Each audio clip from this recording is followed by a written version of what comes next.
Alors les grandes tendances importantes, c'est avant tout les changements de comportement liés aux évolutions de mode de vie.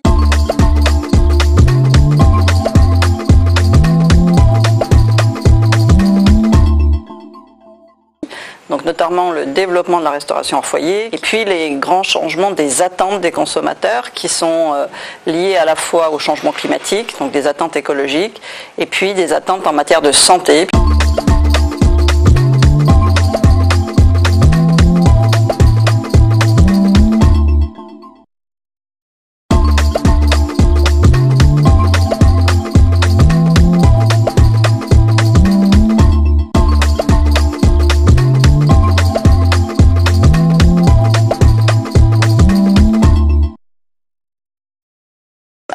On a vraiment une tendance qui est générationnelle. Aujourd'hui, on a un jeune sur 4 qui pense que l'environnement, c'est vraiment une préoccupation qui est à mettre devant le chômage, la pauvreté, alors que chez les plus âgés, c'est simplement une personne sur 10. La deuxième tendance qui va toucher un peu plus toute la population, c'est vraiment ces dimensions santé. C'est qu'il y a un changement de fond qui est qu'on veut faire de la prévention santé. Et ça passe avant tout par l'alimentation. Les Français étaient 55% à penser qu'il y avait des risques importants quand ils mangeaient en 95. Aujourd'hui, on est à 74%.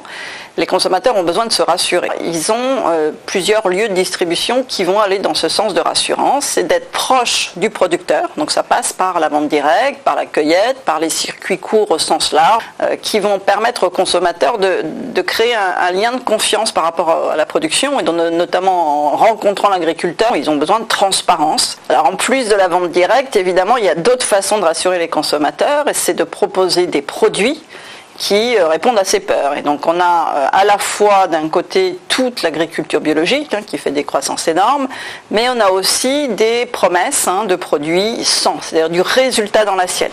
Ça peut être du sans pesticides, sans antibiotiques, avec des mentions qui se sont beaucoup développées, et on sent que c'est une deuxième voie pour les consommateurs qui n'ont pas les moyens d'acheter du bio. Les acteurs doivent essayer de répondre aux peurs des consommateurs. Donc pour ça, quand on est en vente directe, quand on est sur les réseaux sociaux, on doit répondre à ces questions qui se posent sur les produits de chimie de synthèse. Les consommateurs se sont construits un mythe autour de ce qui est artificiel. Ce que les producteurs doivent faire quand les consommateurs ne sont pas en direct avec eux, c'est prendre la parole sur les réseaux sociaux pour expliquer leur métier. Ce qu'on observe, c'est qu'il n'y a jamais eu autant de Français qui ont confiance dans les agriculteurs, parce qu'il y a eu un gros travail de fait depuis 4-5 ans, depuis la crise de l'élevage.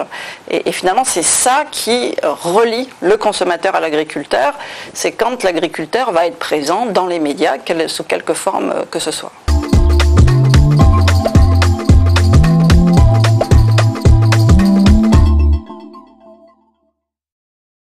Donc rendez-vous à la Cité des Sciences les 19 et 20 septembre 2018.